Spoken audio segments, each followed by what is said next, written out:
सूर्य उदय हुई दिगरे होती पुरी बंगोपसागर ईस्ट पटटा से गुड़े जो सूर्य उदय हुई तो तांकर प्रथम जो किरण रश्मि गुड़ा से माने जो धारा प्रवाहित होती कहुए कि यही धारा पर प्रथम विचलित हुए इंक्लिनेशन प्रथम यही धारा पर पढ़ते जेहेतु पढ़ती भार्गव हूँ सूर्य सूर्य गोटे ना हूँ भार्गव तो भार्गव तांकर प्रिय स्थान यहाँ से नदी जो जाइए ना भार्गवी भार्गवी है परवर्त समय आगू को देखिए से पाचेरी सेपटे भृगुमुनि आश्रम अच्छे भृगुमुनि से रही तपस्या करते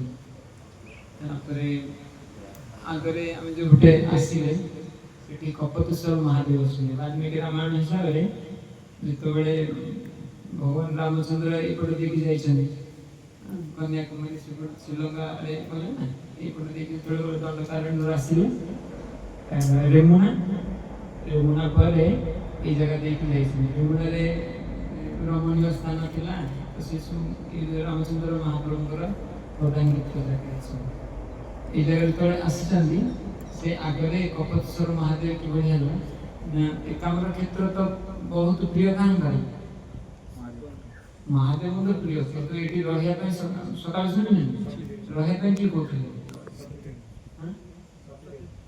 समस्त भुवनेश्वर भल लगे किंतु जो कौन स्त्री कहे ना ना भुवनेश्वर जीवा रहा से भुवनेश्वर आस नदेले हबनी गाँव सब दुष्ट होती पिला दुष्ट होते ठीक एमती हुए शिवजी एकाम्र क्षेत्र प्रिय थिला किंतु माता शक्ति बहुत माने भल लगता रमणीय लगता जगह से अनुरोध महादेव आसिक रही तो से मझे मझे बहुत एमती अनुरोध करती देवी शक्ति तो गोटे थर ये पाखरे तो एकाम्र क्षेत्र माने पार्श्ववर्ती स्थान ये जगह बहुत सुंदर थी वृंदावन तो एकदा शिवजी एवं देवी शक्ति से जल क्रीड़ा करते है कि जल क्रीड़ा शिवजी होती तो कौन मुक्त पुरुष किसी कामना न था केवल देवी शक्ति आनंद देवाई ये सब करते तो जो जल क्रीड़ा करते से समय रामजी एपटे आमजी लक्ष्मण सीता जो आसुँच शिवजी बहुत माने लज्जाबोध कर लज्जाबोध कर से कपत शिवजी और शिव माने शिवजी और शक्ति से कपत रूप में कौन है परिवर्तित राम तो जापर तो से जगह से शिवजी लिंग मानी ना देते कपतेश्वर पूजा करते छाई हेले जीवा तो आगे जगह से आगे अच्छा गोपीनाथ दंडभंगा गोपीनाथ जो राजा पुरुषोत्तम देव शुणिले भक्त मान पाखर कि एठी नित्यानंद प्रभु महाप्रभु दंड भांगी देती जगह मन रखापी से आगे गोपीनाथ को प्रतिष्ठा करते राजा प्रताप तो से अच्छा और बहुत सारा तीर्थ अच्छे बराही देवी अच्छी परशुराम परशुराम जो 21 बार समग्र पृथ्वी को निक्षेत्रीय कले परशुरे से परशु एत बार समस्त मानी ना परशुरे बहुत पाप भार था भगवान तो पाप लगे से लीला रूप एत क्षेत्र को मारी से कौट रखी पाना जो रखुले से माटी दबी जाता परशुराम सर आर परशु सरटा माने जो रखिले से दबिले कि गोटे जगह रखिले से दबिले सी होती से सारला माँ का ना शुण जगतसिंह जो सारला ना आसी सरल परशुराम जो सारला माँ अच्छा से परशुराम से जगह से नदी प्रवाहित हो महानदी नहीं धारा महानदी ही जाए ना तो महानदी कूल परशुराम कौन कर जो धनुष को से जगह रखी परशुराम देखुं रखिला से मात्र किसी हो तो परशुराम जापर कि किसी दिव्य शक्ति अच्छी परशुराम एमती है परशुराम ही से सारला माँ मूर्ति को से भितर बाहर कले जेहेतु सरु बाहरी से माँ से सारला ठीक से जो परशु था से कमी रखी पार तो आगे ବରାହି ଦେବୀ ଅଛନ୍ତି କୋଉ ନାଁ ଜାଣିଛନ୍ତି? ବରାହି ଦେବୀ ତାଙ୍କର ମୁଖଟା ହଉଛନ୍ତି ସେ ଦେବୀଙ୍କର ମୁଖ ହଉଛନ୍ତି ବରାହ ଭଳି, ସେ ହାତରେ ପଶୁ ଧରିଛନ୍ତି। ତ ସେ ଜାଗାରେ ପରଶୁରାମ ତାଙ୍କ ପଶୁ ରଖିଲେ, ପଶୁ ଯେତେବେଳେ ରଖିଲେ ସେ ଦବିଲେ। ଆଉ ତାପରେ ସେଇ ଜାଗାରେ ସେ ଛାଡ଼ିଲେ ସେଇଟାକୁ ଆଉ କେତେ ଆଉ ଧରିକି ବୁଲିବେ। ତାପରେ ତପସ୍ୟା କରିବାକୁ ଗଲେ ନା ଯୋଉ ଏଠିକି ବଦରିକ ଆଶ୍ରମ, ସେଇ ଜାଗାରେ ବରାହି ଦେବୀ ଅଛନ୍ତି। ଏମିତି ବହୁତ ଲୀଳା ପୁଣ୍ୟ ଭୂମି ଏଟା। ତାପରେ ମହାପ୍ରଭୁ ଯେତେବେଳେ ଆସିଲେ, ମହାପ୍ରଭୁ ନିତ୍ୟାନନ୍ଦ ପ୍ରଭୁ, ମହାପ୍ରଭୁ ମାନେ ଜାଣିପାରୁଛନ୍ତି କିଏ? ଚୈତନ୍ୟ ମହାପ୍ରଭୁ ମାନେ ଭଗବାନ କୃଷ୍ଣ ବଳରାମ ଚୈତନ୍ୟ ମହାପ୍ରଭୁ ନିତ୍ୟାନନ୍ଦ ପ୍ରଭୁ ରୂପରେ এই କଳିଯୁଗରେ ପ୍ରକଟ ହେଇଛନ୍ତି ନାମ ପ୍ରଚାର କରିବା ପାଇଁ। ତ ଯେତେବେଳେ ମହାପ୍ରଭୁ ଆସିଲେ ସନ୍ନ୍ୟାସ ନେଲେ, ସନ୍ନ୍ୟାସ ନେଲା ପରେ ବୃନ୍ଦାବନ ପଳଉଥିଲେ। ତାପରେ ତାଙ୍କୁ କ'ଣ ଅଟକେଇ ଦେଲେ, ସେ ଶାନ୍ତିପୁରରେ ରହିକି ତାପରେ ନୀଳାଚଳ ଆଡ଼କୁ ଆସିଲେ। ସେତେବେଳେ ସେ ଦଣ୍ଡ ଧରୁଥିଲେ। ଦଣ୍ଡ ଧରନ୍ତି, ସେ ଦଣ୍ଡ ଏଇପଟେ ଲିଙ୍ଗରାଜ ମହାଦେବଙ୍କୁ ଦର୍ଶନ କରିସାରିଲା ପରେ ଏଇପଟେ ନୀଳାଚଳ ଆସୁଥିଲେ।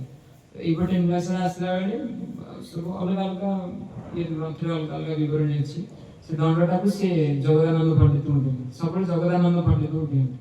ନିତ୍ୟାନନ୍ଦ ପ୍ରଭୁଙ୍କୁ ଟୋଟାଲ ଦିଅନ୍ତି, ଆଉ ଦେଲା ମାନେ ସେ କ'ଣ ଇଆଡ଼େ ସିଆଡ଼େ କରିବେ, ତାଙ୍କର କିଛି ଠିକ୍ ଠିକଣା ନାହିଁ। ସେ ତାଙ୍କର କିଛି ମ୍ୟାଚ୍ କରେନି, ସେ ଯାହା କହିବେ ମାନେ ସବୁ ତାଙ୍କର ଡବଲ ମିନିଂ। ଗୋଟିଏ କଥା କହିବେ ତାର ଦୁଇ ତିନିଟା କଥା ଦିଅ ଅର୍ଥ। ତ ସେଇଥିପାଇଁ ସେ ନିତ୍ୟାନନ୍ଦ ପ୍ରଭୁଙ୍କ ସହିତ ଖାଲି ହରିନାମ କରନ୍ତି, ଆଉ ନହେଲେ କିଛି ତାଙ୍କୁ କୁହନ୍ତି। ତ ଦଣ୍ଡକୁ ସେ କ'ଣ କରୁଛନ୍ତି, ଜଗଦାନନ୍ଦ ପଣ୍ଡିତଙ୍କୁ ଦେଇକିରି ଏଠି ସ୍ନାନ କଲେ। ସେପଟେ ଯୋଉ ଧାରା ଯାଇଛି, ଇଏ ଏପଟ ଧାରା, ଆଗପଟେ ଆଉ ଗୋଟେ ଧାରା ଯାଇଛନ୍ତି।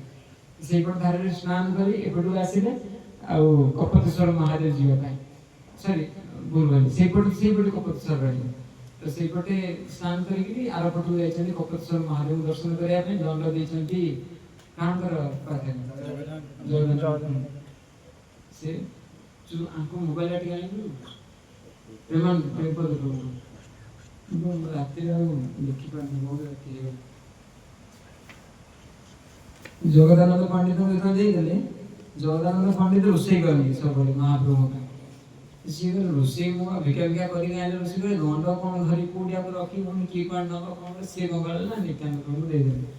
ନିତ୍ୟାନନ୍ଦ ସ୍ୱରୂପ ତାଙ୍କ ନାଁ, ନିତ୍ୟାନନ୍ଦ ପ୍ରଭୁଙ୍କ ନାଁ ବି ନିତ୍ୟାନନ୍ଦ ସ୍ୱରୂପ, ମାନେ 10 ନାମୀ ସନ୍ନ୍ୟାସୀ। ଶଙ୍କର ସମ୍ପ୍ରଦାୟରେ 10 ନାମୀ ସନ୍ନ୍ୟାସୀ ଥାନ୍ତି, ହେଲା କି ମାନେ ସନ୍ନ୍ୟାସୀ ନେଲେ ତାଙ୍କୁ ସେ 10ଟା ନାଁ ଭିତରୁ କୌଣସି ଗୋଟେ ନାଁ ମିଳେ। ସ୍ୱରୂପ, ଚୈତନ୍ୟ,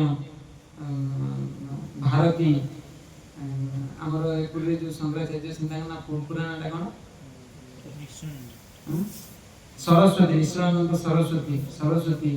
ତ ଏ ଯୋଉ ଶଙ୍କର ସମ୍ପ୍ରଦାୟରେ ଶଙ୍କରାଚାର୍ଯ୍ୟ, ଆମର ଯୋଉ ଶଙ୍କର ସମ୍ପ୍ରଦାୟ, ମାୟାବତୀ ସମ୍ପ୍ରଦାୟ, 10 ନାମୀ ସନ୍ନ୍ୟାସୀର ପ୍ରଥା ଅଛି। ମାନେ ଯେତେବେଳେ ଦୀକ୍ଷା ନିଆଯାଏ, ଶଙ୍କର ସମ୍ପ୍ରଦାୟ ଜଣେ ସନ୍ନ୍ୟାସୀ ନିଏ, ସେ ସନ୍ନ୍ୟାସୀରେ ତାକୁ 10ଟା ନାଁ ଭିତରେ ଜଣେ ଗୋଟେ ନାଁ ମିଳେ। ଯେତେବେଳେ ମହାପ୍ରଭୁ ସନ୍ନ୍ୟାସୀ ନେଲେ ତାଙ୍କୁ କ'ଣ ନାଁ ମିଳିଲା? ଚୈତନ୍ୟ। ଚୈତନ୍ୟ ହେଉଛି ଗୋଟେ 10 ନାମୀ ସନ୍ନ୍ୟାସୀ। ଶ୍ରୀକୃଷ୍ଣ ଚୈତନ୍ୟ, ସେ କୃଷ୍ଣ ଲାଗିଲା ଖାଲି ଆଉ। ଆମର ଯେମିତି ଆମର କ'ଣ ଦିଆହଉଛି, କ'ଣ ନାଁ ଦିଆହଉଛି ଯିଏ ସନ୍ନ୍ୟାସ ନେଉଛନ୍ତି? ଦାସ ଦିଆ, ବ୍ରହ୍ମଚାରୀ ନା ଦାସ ଦିଆହଉଛି, ସ୍ୱାମୀ ଦିଆହଉଛି। ଯିଏ ସନ୍ନ୍ୟାସ ନେଉଛନ୍ତି ଓଡିଆ ପରମ୍ପରା, ଯିଏ ସ୍ୱାମୀ ଯୋଉ ସନ୍ନ୍ୟାସ ନିଅନ୍ତି ତାଙ୍କୁ ଦାସ ଟାଇଟଲ ମିଳେ, କାରଣ ସେମାନେ ଭଗବାନଙ୍କ ଦାସ ହେବେ। ତ ସେମିତି ଶଙ୍କର ସମ୍ପ୍ରଦାୟରେ ଯୋଉମାନେ ଦୀକ୍ଷା ନିଅନ୍ତି, ସନ୍ନ୍ୟାସ ଦୀକ୍ଷା, ବ୍ରହ୍ମଚାରୀ ସନ୍ନ୍ୟାସ ଦୀକ୍ଷା ଯୋଉମାନେ ନିଅନ୍ତି, ତେଣୁ 10ଟା ନାଁ ଭିତରୁ କୌଣସି ନାଁ ମିଳେ। ଭାରତୀ, ଯୋଉ ଭାସ୍କର, ସରସ୍ୱତୀ, ଚୈତନ୍ୟ, ସ୍ୱରୂପ, ଏମିତି 10ଟା ଅଲଗା ଅଲଗା ନାଁ ଅଛି। ନିତ୍ୟାନନ୍ଦ ପ୍ରଭୁ ବି 10 ନାମୀ ସନ୍ନ୍ୟାସୀ ଥିଲେ, ଶଙ୍କର ସମ୍ପ୍ରଦାୟ ନେଇଥିଲେ। ତ ତାଙ୍କ ଟାଇଟଲ ଥିଲା ସ୍ୱରୂପ, ନିତ୍ୟାନନ୍ଦ ସ୍ୱରୂପ ତାଙ୍କ ନାଁ। ତାପରେ ମହାପ୍ରଭୁ ବି ନେଲେ ନା ଶଙ୍କର ସମ୍ପ୍ରଦାୟରୁ, କେଶବ ଭାରତୀଙ୍କ ପାଖରୁ, ତ ତାଙ୍କୁ ଟାଇଟଲ ମିଳିଲା ଚୈତନ୍ୟ। ଶ୍ରୀକୃଷ୍ଣ ଚୈତନ୍ୟ ହେଲା, କୃଷ୍ଣ ରହିଲା ଆଗରେ। ତ ଏଇଭଳି ସେ ତ ମହାପ୍ରଭୁ କାହାକୁ ଦଣ୍ଡ ଦେଲେ? ଜଗନ୍ନାଥ ନିତ୍ୟାନନ୍ଦ ପ୍ରଭୁ କରିଦେଲେ। ସେ ତ ନିତ୍ୟାନନ୍ଦ ପ୍ରଭୁ ଦଣ୍ଡୁଛନ୍ତି ଆଉ ନିତ୍ୟାନନ୍ଦ ପ୍ରଭୁ।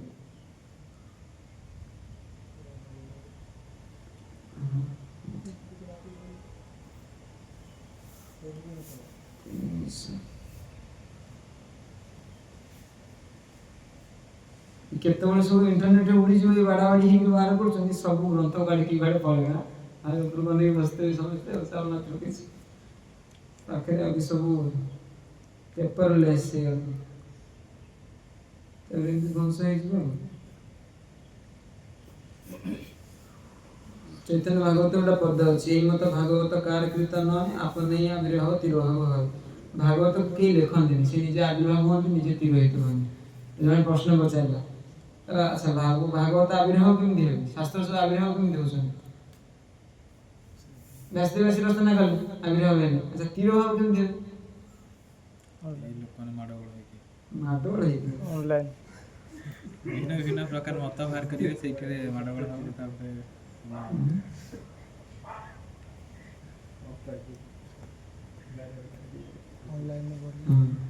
ସେ କ'ଣ ସବୁ ଧୀରେ ଧୀରେ କେମିତି ଅପଲୋଡ଼ ହେଇଯିବେ ଶାସ୍ତ୍ର ସବୁ ଲୋକ ଏବେ ବହିକି ପଢ଼ୁଛନ୍ତି ସବୁ ପିଡ଼ିଏଫ୍ ଡାଉନଲୋଡ଼ କଲେ ପିଡ଼ିଏଫ୍ ଡାଉନଲୋଡ଼ କଲେ ଆଉ ବହି କେହି ରଖିଲେ ଧୀରେ ଧୀରେ ପ୍ରିଣ୍ଟିଂ ବହୁତ ସାରା ଗ୍ରନ୍ଥ ପ୍ରିଣ୍ଟିଂ ବନ୍ଦ ହେଇଯାଇଛି ଜାଣିଛ କି ନାହିଁ ପ୍ରିଣ୍ଟ ହଉ ହିଁ ନାହାନ୍ତି ସେ ପିଡ଼ିଏଫ୍ରୁ ଆମେ ବହୁ ଆମର ବୋଧେ ଯଦି ଲାଇବ୍ରେରୀରେ 30% ଖାଲି ତୁମେ ପ୍ରିଣ୍ଟ ମାନେ ପ୍ରିଣ୍ଟେଡ଼ ଜିନିଷ ପାଇବ ଆଉ ତାର ବହି ନାହିଁ ତ ପ୍ରିଣ୍ଟ କରୁଛୁ ଜାଣିଛ ଜବରଦସ୍ତ ପ୍ରିଣ୍ଟ ହେଉନି କି ପଢ଼ୁ ହିଁ ନାହାନ୍ତି ସବୁ ସମସ୍ତଙ୍କ ସଫ୍ଟୱେର୍ ପଳେଇ ଆସିଲା ତ ସିଏ ଧୀରେ ଧୀରେ କ'ଣ ସବୁ କିଛି ଇଣ୍ଟରନେଟ୍ ରହିଯିବ ଆଉ ବହି କାହା ପାଖରେ ରହିଲାନି ତ ଗୋଟେ ସମୟରେ କ'ଣ ହବ ଏମିତି ୱାର୍ ଚାଲିବ ଇଏ ତାର ସମୁଦ୍ର ଭିତରେ ତାର କାଟିଦେବ ତାର କାଟିଦେଲେ ଗଲା ଆଉ ଥରେ ତାର କଟିଗଲା ମାନେ ସରିଗଲା ସବୁ ଆଉ କିଛି ଆଉ ଉପାୟ ତାର ନାହିଁ ସର୍ଟ ସର୍କିଟ୍ ହେଇଯିବ ପାଣି ଭିତରେ ସେ ଗୋଟେ ମାନେ ସେକେଣ୍ଡ ଭିତରେ ସବୁ ନଷ୍ଟ ହେଇଯିବେ ଯେହେତୁ ସେ 2-3ଟା ଡାଟାବେସ୍ ବନାଉଛନ୍ତି ଯେମିତି ଗୁଗଲ ଯୋଉଟା ଅଛି ସେ 3ଟା ଡାଟାବେସ୍ ଷ୍ଟୋର ହେଇକି ଅଛି ସମୁଦ୍ର ଭିତରେ ଗୋଟେ ସବୁ ଧର ବନ୍ଦ କିଏ ରାଗିକି ବନ୍ଦ ପକେଇବ ସବୁଗୁଡ଼ା ଉଠିଯିବ ଗଲା ସବୁ ଏମିତିର ଭାବ ହେଇଯିବ ଆଉ କିଛି ରହିଲେ ଗ୍ରନ୍ଥ ରହିଲେ କାମ ଦବ ତାରି ଏବେ ଦଣ୍ଡ କିଏ କାହାକୁ ଦେଇଛନ୍ତି ଧରିବାକୁ ମହାପ୍ରଭୁ ଦଣ୍ଡ ଧରନ୍ତି ସନ୍ନ୍ୟାସୀ ଯିଏ ସେ ଦଣ୍ଡ ଧରନ୍ତି କ'ଣ ପାଇଁ ଦଣ୍ଡ ଧରନ୍ତି ତାହେଲେ ତ୍ରିଦଣ୍ଡୀ ସନ୍ନ୍ୟାସ ତାକୁ କୁହାଯାଏ କିନ୍ତୁ ମହାପ୍ରଭୁ ତ ଶଙ୍କର ସମ୍ପ୍ରଦାୟରୁ ଦଣ୍ଡ ଯେଉଁ ସନ୍ନ୍ୟାସ ନେଇଥିଲେ ତାଙ୍କର ଏକ ଦଣ୍ଡ ସେଥିପାଇଁ ତାଙ୍କୁ ମିଳିଥିଲା ଶଙ୍କର ସମ୍ପ୍ରଦାୟରେ 3 ଦଣ୍ଡ ନାହିଁ ତ ସିଏ କ'ଣ କଲେ ନିତ୍ୟାନନ୍ଦ ସ୍ୱରୂପେ ଥୁୟା ଏକ ସ୍ଥାନେ ଚଳିଲ ଜଗଦାନନ୍ଦ ଭିକ୍ଷା ଅନ୍ୱେଷଣେ ତ ଜଗଦାନନ୍ଦ ପଣ୍ଡିତ ଥିଲେ ସିଏ ମହାପ୍ରଭୁଙ୍କ ପାଇଁ କ'ଣ କରୁଥିଲେ ରୋଷେଇ କରନ୍ତି ତ ସିଏ କହିଲା ମୁଁ ଆଉ କ'ଣ ଧରିବି ଦଣ୍ଡ ସିଏ କ'ଣ ନିତ୍ୟାନନ୍ଦ ଇଏ ତ କାହିଁ କିଛି କରୁନାହାନ୍ତି ଖାଲି କହୁଛନ୍ତି ବୁଲାବୁଲି କରୁଛନ୍ତି ଆଡ଼ୁ ସାଡ଼ୁ ହକାହକି କରୁଛନ୍ତି ଆକୁ ଧରି ଗଲେ ହବ ଆସ ଏଇ ବସିକି ଦଣ୍ଡକୁ ଜଗ ସାବଧାନ ତାଙ୍କୁ ଦେଇ ଦଣ୍ଡ ଧରିକି ଏପଟ ସେଇ ଜାଗାରେ ଯେଉଁ ଆଗରେ ଯେଉଁ ଧାରା ଯାଇଛନ୍ତି ସେଇ ଜାଗାରେ କୂଳରେ ଗଛ ଛାଇ ହେଇଥିଲା ଏମିତି ଛାଇ ଶୋଇଛନ୍ତି ବାବା ଆମର ସବୁ ସେମିତି ନିତ୍ୟାନନ୍ଦ ପ୍ରଭୁ ସେ ତାଙ୍କର କୀର୍ତ୍ତନ କରନ୍ତି ମହାପ୍ରଭୁ ତ ସେପଟେ କପତିଶ୍ୱରକୁ ପଳେଇଲେଣି ଇଏ ତାଙ୍କର ପାଣିରେ ବୁଡ଼ାବୁଡ଼ି କରୁଛନ୍ତି ଆଉ ନିତ୍ୟାନନ୍ଦ ପ୍ରଭୁଙ୍କର ସିଏ ନିତ୍ୟାନନ୍ଦ ପ୍ରଭୁ ପାଣିରେ ପଶିବେ ମାନେ 4 ଦିନ ପରେ ବାହାରିବେ ସିଏ କୁମ୍ଭୀର ସବୁ ତାଙ୍କର ଚାରିପଟେ ବୁଲୁଥିବେ ସିଏ ଟୋଟାଲ ପାଣି ଭିତରୁ କେହି ବାହାରିବେ ଆଉ ସିଏ ତାଙ୍କର ଶୋଇକି ରହନ୍ତି ଆଉ ମଝିରେ ବାହାରନ୍ତି ଅବଦୃତିଆ ଲୋକ ତାଙ୍କର କିଛି ଠିକ୍ ଠିକଣା ନାହିଁ ତ ସିଏ ତାଙ୍କର କ'ଣ ବସି ଭାବୁଛନ୍ତି ଆଉ ସିଏ ଜଗନ୍ନାଥ ପଣ୍ଡିତ ତମେ ଯଦି ବଇଛ ବସ୍ତା ଏ ଦଣ୍ଡଟାକୁ ଦରକାର ଦଣ୍ଡଟା ମୁଁ ପ୍ରସାଦ ଏମିତି ଖାଲି ପାଣିରେ ବୁଲିବ ନା ପ୍ରସାଦ ଖାଇବା ନା ଆଉ ମୁଁ ଆଣିକି ପ୍ରସାଦ ସେପଟକୁ ଯାଉଛି ଭିକ ମାଗିକି ଆଣିକି ଆମେ ରୋଷେଇ କରିବା ଦଣ୍ଡଟାକୁ ଖାଲି ଜଗ ଦଣ୍ଡଟାକୁ ଧରି କୁଆଡ଼େ ବୁଲିବି ଭିକ ମାଗିବା ଆଉ ଏମିତି କୋରେ ଜାକିକି ଇଣ୍ଡିଆ ବେଳକୁ କୋଠି ମୁଁ ଆଣିକି ଆସେ ତ ଏଇଭଳି ନିତ୍ୟାନନ୍ଦ ସ୍ୱରୂପେ ଥୁଏ ଏକ ସ୍ଥାନ ଗୋଟେ ଜାଗାରେ ଗଛ ମୂଳିଆ ଦେଖିକି ବସେଇ ଦେଲେ ନିତ୍ୟାନନ୍ଦ ବସ ଏଇ ଦଣ୍ଡଟା ଧରିକି ବସ ତାପରେ ଚଲେଇଲା ଜଗଦାନନ୍ଦ ଭିକ୍ଷା ଅନୁଷ୍ଠାନ ତାପରେ ଧରି ଦେଇକି ଜଗଦାନନ୍ଦ ପଣ୍ଡିତ କୁଆଡ଼େ ଗଲେ ଅନୁସରଣ କରିବାକୁ ଗଲେ ତାପରେ ଇଏ ଠାକୁରେ ଦଣ୍ଡ ଶ୍ରୀ ଜଗଦାନନ୍ଦ ବହେ ଦଣ୍ଡ ଥୁଇ ନିତ୍ୟାନନ୍ଦ ସ୍ୱରୂପେ କହେ ତ ପ୍ରକୃତରେ ଦଣ୍ଡ କେବେ ନିତ୍ୟାନନ୍ଦ ପ୍ରଭୁ ଯେଉଁ ମହାପ୍ରଭୁ ଦିଅନ୍ତି ମାନେ ଜାଣିଛନ୍ତି କ'ଣ ନାହିଁ କ'ଣ କରିଦେବ ତାପରେ କହିଲା ବେଳେ ସେ ପୁଣି ବୁଲେଇବ କଥାକୁ ମୁଁ ଏମିତି କରିନଥିଲି ସେମିତି ହେଇଥିଲା ପଢ଼ିକି ଭାଙ୍ଗିଗଲା ମୁଁ ଜାଣିନଥିଲି ଏମିତି କହିବେ ସେ ସେଇଥିପାଇଁ ସବୁବେଳେ ଜଗଦାନନ୍ଦ ପଣ୍ଡିତକୁ ଦିଅନ୍ତି ଆଉ ସବୁବେଳେ ଠାକୁରର ଦଣ୍ଡ ସେ ଜଗଦାନନ୍ଦ ଭାଇ ସବୁବେଳେ ମହାପ୍ରଭୁଙ୍କ ଦଣ୍ଡ ଯେତେବେଳେ ସେ ପ୍ରଣାମ କରନ୍ତି କି କୋଉଠି ଯାଆନ୍ତି ବହିରେ ଶୌଚ ଯାଆନ୍ତି ସବୁବେଳେ ଜଗଦାନନ୍ଦ ହିଁ ଧରନ୍ତି ଦଣ୍ଡକୁ ଆଉ ଦଣ୍ଡ ଥୁଇ ନିତ୍ୟାନନ୍ଦ ସ୍ୱରୂପରେ କହେ ତ ନିତ୍ୟାନନ୍ଦ ସ୍ୱରୂପ ଜଗଦାନନ୍ଦ ପଣ୍ଡିତ ତ ନିଜେ କୁହନ୍ତି ସବୁବେଳେ କିନ୍ତୁ ଏଇଥର କ'ଣ ହେଇଛନ୍ତି ସେ ନିତ୍ୟାନନ୍ଦ ପ୍ରଭୁ ଦେଖିଛନ୍ତି ସରିଗଲା ଠାକୁରର ଦଣ୍ଡ ମନ ଦିଅ ସାବଧାନେ ଭିକ୍ଷା କରି ଆମ୍ଭ ଆସିବ ଏଇ କ୍ଷଣେ ଏଇ ଇଏ ହେଉଛି ମହାପ୍ରଭୁଙ୍କ ଦଣ୍ଡ କାରଣ ସିଏ ତ ଭୋଳା ଲୋକ ନା, ସିଏ ଅବଧ ଲୋକ ନା, ସିଏ ଧର ଜାଣିପାରିବେନି କଣ ବାଡ଼ି ଦେଇଗଲେ। ତାଙ୍କୁ କହେ ଏଇ ବାଡ଼ି ଫାଡ଼ି କିଛି ଇଏ ହେଉଛି ଠାକୁରଙ୍କ ଦଣ୍ଡ, ଚୈତନ୍ୟ ମହାପ୍ରଭୁଙ୍କ ଦଣ୍ଡ। ଆକୁ ମନ ଦେଇକି ଯୋଉ କଣ ଯୋଉ ଛୁଆଙ୍କୁ ଯେତେବେଳେ ଦେଖିବ ମୋବାଇଲ ଏଇ ଧରିକି ଏଇଟା ଦେଖିବୁ ଭାଇ ତଳେ ପୁଣି ପକେଇଦେବୁ, ମନ ଦେଇକି ଧର, ଜାଗ୍ରତରେ ରଖ ଜିନିଷଟାକୁ। କାଚ ଗ୍ଲାସ ତମେ ନେଇକି ଯିବ ଘରେ, ତ ବୋଉ ଦବ କାଚ ଗ୍ଲାସ, ଯା ପାଣି ଦେଇକି ଆସିବୁ, ଗେଷ୍ଟ ଆଇଛନ୍ତି ପୁଣି ଆଇଛନ୍ତି, ଏଇ ବାଗେଇକି ନେଇକି ଯା, ତଳେ ପଡ଼ି ଯଦି ଫାଟିଯିବ। ତ ସେଇଭଳିଆ ସେ ଜଗନ୍ନାଥ ସ୍ୱର କହିଲେ ତ କଣ କୋଉ ଭାବରେ ରହୁଛନ୍ତି କି ଜଣା ପଡୁନି। ତାଙ୍କୁ କହିଲେ ଏଇ ମନ ଦେଇକି କହୁଛନ୍ତି ଠାକୁରର ଦଣ୍ଡ ମନ ଦିଅ ସାବଧାନ, ସାବଧାନ ହେଇକି ମନ ଦେଇକି ଏଟାକୁ ଧରିକି ଠିଆ ହେଇଥିବ, କିଛି କରିବୁ ନା। ଆଉ ଭିକ୍ଷା କରି ଆମେ ହଁ ଆସିବୁ ଏଇ କ୍ଷଣି, ମୁଁ ଏବେ ଗଲି ଏବେ ଆସିବି, 5 ମିନିଟ୍ ଭାଇ ଗାଡ଼ି ବାଇକ୍ ଖାଇଗଲା। କିଛି କଣ ମନ ଦେଇକି ଧର, ମୁଁ ଏଇ ତ ଗଲି ତ ଆସିଲି, ଆଉ ମୁଁ ସାଙ୍ଗେ ସାଙ୍ଗେ ଯିବି ଭିକ୍ଷା କରିବି, ସାଙ୍ଗେ ସାଙ୍ଗେ ଆସିବି। ଆଉ ଅଥେ ବ୍ୟର୍ଥେ ନିତ୍ୟାନନ୍ଦ ଦଣ୍ଡ ଧରି କରେ, ବସିବେ ନ ସାଇ ସ୍ଥାନେ ବିହଲ ଅନ୍ତରେ। ତ ଯେତେବେଳେ ନିତ୍ୟାନନ୍ଦ ପ୍ରଭୁ ସବୁବେଳେ ଏମିତି ଆବେଶରେ ରୁହନ୍ତି, ତାଙ୍କର ଭାବନ୍ତି କୃଷ୍ଣ କଥା ଭାବନ୍ତି, କଣ ହବ କଣ ଏମିତି ସବୁ ତାଙ୍କର ଭାବରେ ରୁହନ୍ତି। ଯେତେବେଳେ ଦଣ୍ଡ ଧରିଦେଲେ, ସେ ଦଣ୍ଡ ତାକୁ ଧରିକିରି ଗୋଟେ ଜାଗାରେ ବସିଲେ, ବସି ତାକୁ ଖାଲି ଦେଖିଲେ ସେ ଦଣ୍ଡକୁ। ଆଉ ତ ତା ଦଣ୍ଡକୁ ଅଥେ ବ୍ୟର୍ଥେ ନିତ୍ୟାନନ୍ଦ ଦଣ୍ଡ ଧରି କରେ, ବସିଲେ ନ ସେଇ ସ୍ଥାନେ ବିହୋଳ ଅନ୍ତରେ। ଆଉ ଯେତେବେଳେ ସେ ଦଣ୍ଡ ଧରିଛନ୍ତି, ଇଏ ତାଙ୍କୁ କହିଛନ୍ତି ମନ ଦେଇକି ଧରିବି, ମନ ଦେଇକି ଧରିବି କଣ ଜିନିଷ ତାଙ୍କର ପୁରା କୋଉଠି ମନ ଧରିବେ, ତାକୁ ବସିକି ଦେଖୁଛନ୍ତି କଣ ଜିନିଷ କାହିଁ ମନ ଧରିବେ, ବସିକି ଦେଖୁଛନ୍ତି ତଳେ। ଆଉ ଦଣ୍ଡ ହାତେ କରି ହସେ ନିତ୍ୟାନନ୍ଦ ରାୟ, ଦଣ୍ଡର ସହିତ କଥା କହେ ନଲିଲା। ତାପରେ କିଛି ସମୟ ଏମିତି ଭାବିଲା ପରେ ହସିବାକୁ ଲାଗିଲା, ତାପରେ ଆଉ ଯୋଉଟା କରିବାକୁ ପଡିବ ମତେ। ତାପରେ ଦଣ୍ଡ ଧରିକି ହାସେ ନିତ୍ୟାନନ୍ଦ ରାୟ, ହାତରେ ଦଣ୍ଡ ଧରିକି ହସୁଛନ୍ତି। ଆଚ୍ଛା, ଦଣ୍ଡର ସହିତ କଥା କହେ ନଲିଲା। ତାପରେ ଦଣ୍ଡ ସହିତ କଥାବାର୍ତ୍ତା କରେ, ଛୁଆ ମୋବାଇଲ ସହିତ କଥାବାର୍ତ୍ତା କରୁଛନ୍ତି, ତୁ ଖାଲି ତାପରେ ଗୋଟେ ଦେଖାଯାଉଛି, କିନ୍ତୁ ଦଣ୍ଡ ଭିତରେ ସେମିତି ଦଣ୍ଡ ସାଙ୍ଗରେ ତାଙ୍କର ବାର୍ତ୍ତାଳାପ ଚାଲିଛି। ତାଙ୍କୁ କଣ କହୁଛନ୍ତି ନିତ୍ୟାନନ୍ଦ ପ୍ରଭୁ, ଓ ହେ ଦଣ୍ଡ আমি যারে বহি হৃদয়ে, সে তোমারে বহিবে কবে এত যুক্ত নহে। ଦଣ୍ଡ ତୁ ଗୋଟେ ବଦମାସ, ତୁ ମୁଁ ଯାହାକୁ ହୃଦୟରେ ଧରିକି ବୁଲୁଛି ସବୁବେଳେ, ମାନେ କାହିଁକି ଚୈତନ୍ୟ ମହାପ୍ରଭୁ, ମୁଁ ସବୁବେଳେ ଯାହାକୁ ହୃଦୟରେ ଧରି ବୁଲୁଛି, ସେ କେତେ ଧରି ବୁଲିବେ ଆଇ କାଣ ନା, ମୁଁ ଏଟା ଯୁକ୍ତି ନୁହେଁ। ସେ କହୁଛନ୍ତି ତମାରେ ବହିରେ ଏତେ ଯୁକ୍ତ ନୁହେଁ, ମତେ କାହିଁ ଭଲ ଲାଗୁନି, ଏତେ ସେ ଧରିବେ, ଏତେ ତୁମର ମାନେ ଅଛି କଣ କ୍ୱାଲିଟି। ମୁଁ ତାଙ୍କୁ ଭୋଉଛି, ଆଚ୍ଛା ମୁଁ ତାଙ୍କୁ ଭୋଉଛି, ସିଏ ତମକୁ ଭୋଉଛନ୍ତି, ମାନେ ମୁଁ ବି ତମକୁ ଭୋଉଛି, ମୁଁ କାହିଁ ତମକୁ ଭୋଇବି, ମୁଁ ତମକୁ ଭୋଇବି, ମୁଁ ତମକୁ ଭାଙ୍ଗି ଦେଇବି କଣ କରିବି। ଏମିତି କହିଲେ ଏତ ବୋଲି ବଳରାମ ପରମ ପ୍ରଚଣ୍ଡ, ଫେଲିଲେ ନ ଦଣ୍ଡ ଭାଙ୍ଗି କରି 3 ଖଣ୍ଡ। ତାପରେ ଏତିକି ଭାବିକିରି ନିତ୍ୟାନନ୍ଦ ପ୍ରଭୁ କହିଲେ ତୋର ଏସବୁ କାମ ବଢେଇଦେବି। ତାକୁ କଣ କଲା, ଦଣ୍ଡକୁ 3 ଖଣ୍ଡ ଭାଙ୍ଗିଦେବେ, 3 ଖଣ୍ଡ ଦଣ୍ଡ କରିକି କଣ କଲା, ପକେଇଦେବେ ତଳେ। ପକେଇଥାନ୍ତେ ଦୂରକୁ ଟିକେ ପକେଇଲେ ସେଇଠି ପକେଇଦେଲେ। ତାପରେ ଇଏ ଜଗଦାନନ୍ଦ ଦେଇକି ଯାଇଥିଲେ, ସିଏ ବୁଲି ବୁଲି ଆଇଲେ ଭିକ୍ଷା କରିକି ବୁଲି ବୁଲି ଆସନ୍ତି, କହୁଛନ୍ତି ଈଶ୍ୱର ଇଚ୍ଛା ମାତ୍ର ଈଶ୍ୱର, ହଁ ଈଶ୍ୱରର ଇଚ୍ଛା ମାତ୍ର ଈଶ୍ୱର ସେ ଜାନେ, କେନ ଭାଙ୍ଗିଲେ ନ ଦଣ୍ଡ ଜାଣିବ କି ମାନେ। ଇଏ ବୃନ୍ଦାବନ ଦାସ ଠାକୁର ଲେଖୁଛନ୍ତି, ନିତ୍ୟାନନ୍ଦ ପ୍ରଭୁ ତ ସେ ତ ପରମେଶ୍ୱର, ସିଏ କଣ ହେଲେ ମୁଁ କେମିତି କହିବି, ସେ ତ ତାଙ୍କ କଣ ମନକୁ ଆସିଲା ପରେ ତୁମେ ମୁଁ ତାଙ୍କୁ ହୃଦୟରେ ରଖୁଛି, ତୁମେ ତାଙ୍କୁ ଧରିବ, ମୁଁ ବି ତମକୁ ଧରିବି, ମୁଁ ତମକୁ ଭାଙ୍ଗିଦେବି, ମୁଁ ତମକୁ ଧରିବି, ମୋର ଇଚ୍ଛା ହଉନି। କାହିଁକି ଇଚ୍ଛା ହଉନି ଆଉ କିଛି ମୁଁ ଜାଣିନି, ସେ ଇଚ୍ଛା ତ ଭାଙ୍ଗିବ, ଭାଙ୍ଗି ସେଇଠି ପକେଇଦେବେ, ତଳେ ପକେଇଦେବେ, ତାମାନେ ବସିଛନ୍ତି ତଳେ ଘଡ଼ିକି ଅଛି। ଆଉ ତାପରେ କହୁଛନ୍ତି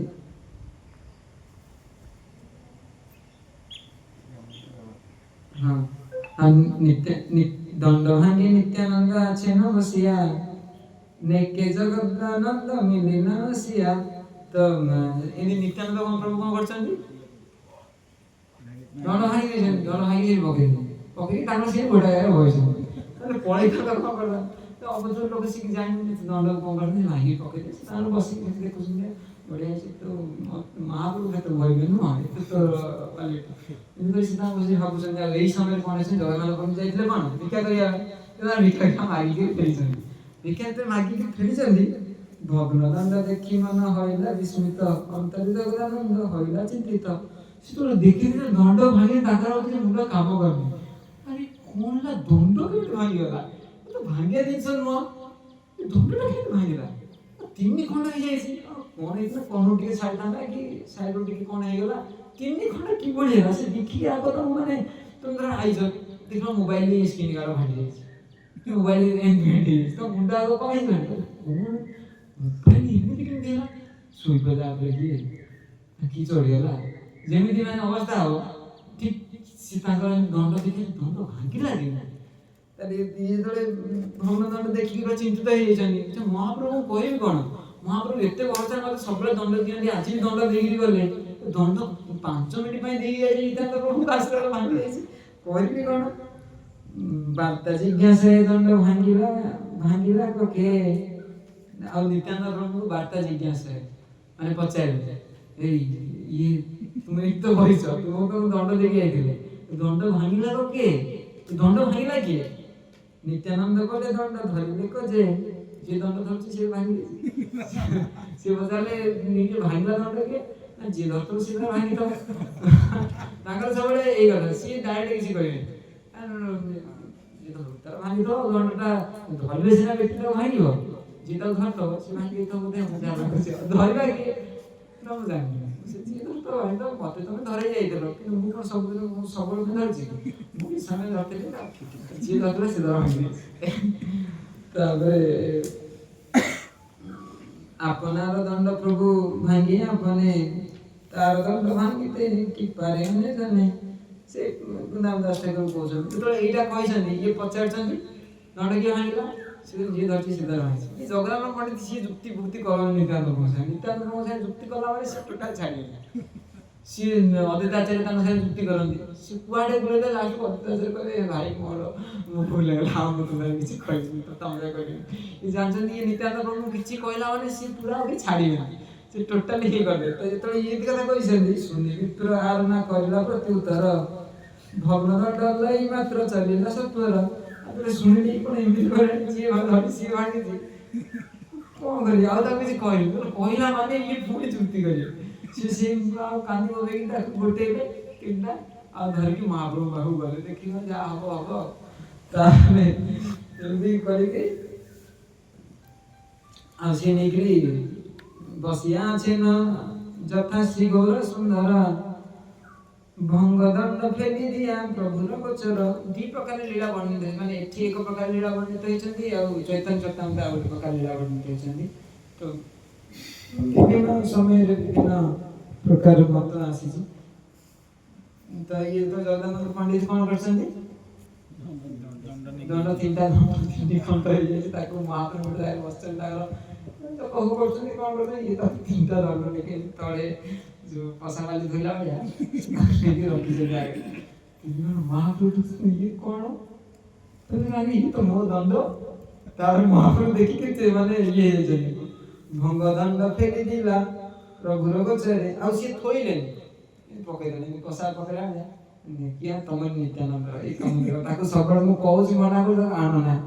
ସେ ତମକୁ ଦେଖିଲ ବୃନ୍ଦାବନ ତମେ ଯାଉଥିଲ, ତମକୁ ଭୁଲି ବାଲିକି ଶାନ୍ତି ଦୂର, ଏବେ ଦେଖ ତମକୁ କଣ କହୁ, ତାକୁ ଆମେ ଆଣି ସାଙ୍ଗରେ ତାଙ୍କୁ ଆଣିକି ଆସ, ଦେଖ ତମ ଦଣ୍ଡ ମାନେ ପକେଇବା। ଆଉ ଜଗନ୍ନାଥ ପଣ୍ଡିତ ହଉଛନ୍ତି କଣ ସତ୍ୟ, ହଁ ସିଏ କଣ ମହାପ୍ରଭୁଙ୍କ ସହିତ ଇଏ କରନ୍ତି, କୌତୁକ କନ୍ଦଳ କରନ୍ତି, ଏମିତି ଇଏ ପକେଇଦେବେ, ଯୋଉ କଣ ତେଲ ପକେଇଦେବେ, ଏଇ ତେଲ ବାସନା ତେଲ ସବୁ ଲୋକ ଚଷାନି ଆସିକି ତେଲ ପକେଇଦେବେ, ଇଏ କରିଦେବେ।